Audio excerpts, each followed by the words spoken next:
Welcome to moms kitchen.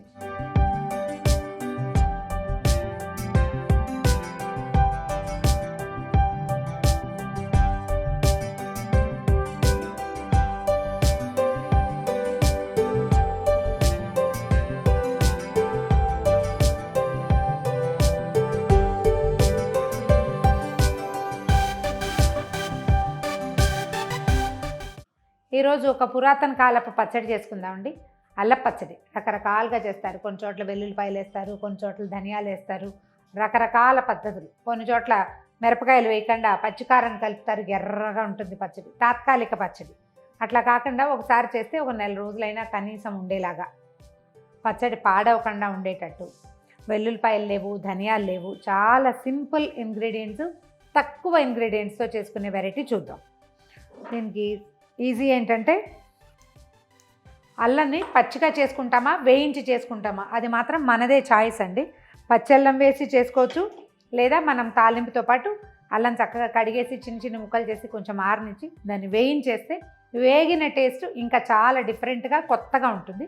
ఇలా try చేసి చూద్దాం. ఇదే నూనె ఇందులో మనం వేసేది, మొదటిసారి వేసింది. మళ్ళీ తర్వాత తాలింపులు గీలింపులు ఏముండవు, ఒకటే నూనె. ఓ 4 స్పూన్లు నూనె వేయండి. అల్లం పచ్చడి బేస్ ఎప్పుడు అల్లము, చింతపండు, బెల్లము, ఎండుమిర్చి అండి. దాంతోపాటు కొంచెం తాలింపు దినుసులు. అయితే మనం ఏం చేయాలంటే ముందు అల్లం పచ్చడి అనగానే అల్లం శుభ్రంగా కడిగేసేయటం, బాగా చక్కగా ఆరబెట్టి చెక్కు తీసేసి ముక్కలు తరిగి పెట్టుకోవటం. వేయిస్తామా పచ్చడి వేస్తామా అది తర్వాత చాయిస్, బట్ రెండింటికి కూడా తుడిచి పెట్టుకోవాలి, తడి అస్సలు ఉండకూడదు.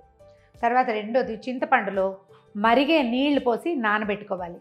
జనరల్గా కొలత ఏంటంటే అల్లం ఎంత ఉందో చింతపండు దానికంటే కొంచెం ఎక్కువ, బెల్లం అల్లం సమానంగా తీసుకోవాలంటే అల్లము బెల్లము సమానంగా, చింతపండు కొంచెం ఎక్కువ.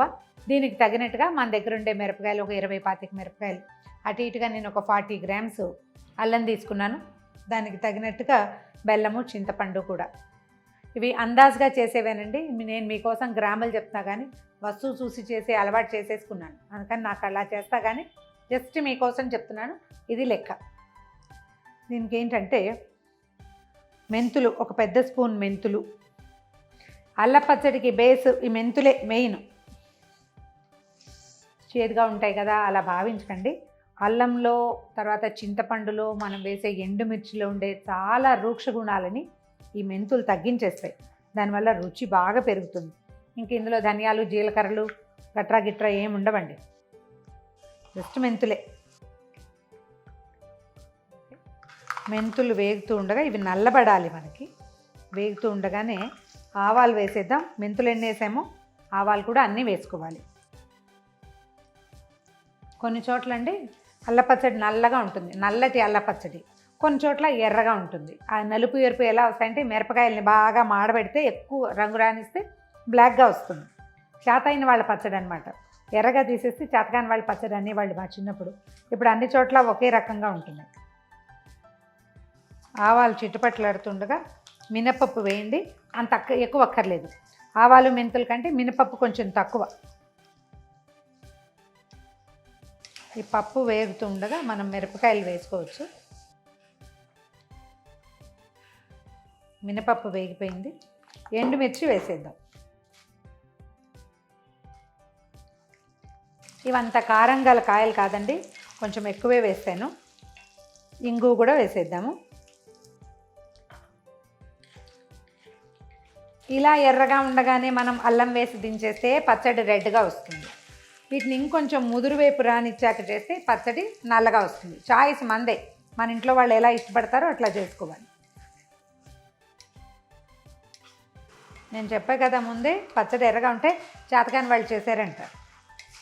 మా ఇంట్లో అలా అనేవాళ్ళు. వేగిపోయిందండి. ఇప్పుడు అల్లం కూడా ఇందులో వేసేస్తున్నాను.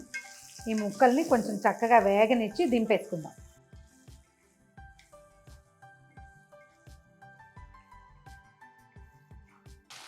అల్లం వేగిన వాసన వస్తుంది. స్టవ్ ఆపేస్తాను. ఈ వేడికి ముక్కలు పూర్తిగా మగ్గిపోతాయి, అంటే వేగిపోతాయి.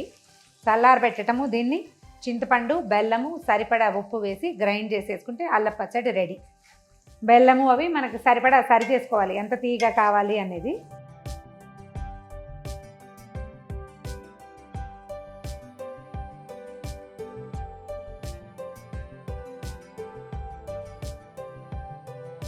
చల్లారిపోయింది. దీన్ని ఒక మిక్సీ జార్లోకి ట్రాన్స్ఫర్ చేద్దాం.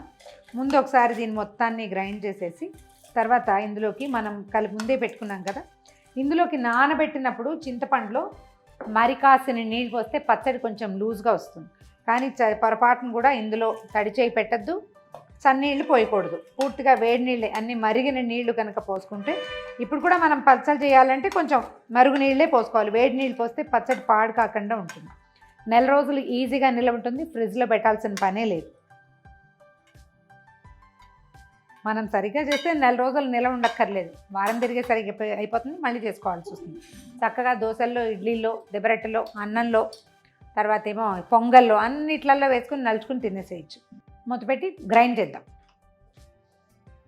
చాలా మటుకు నలిగింది, మంచి గుమగుమలాడుతుంది కూడా. దీనికి సరిపడా ఉప్పు వేసేద్దాము.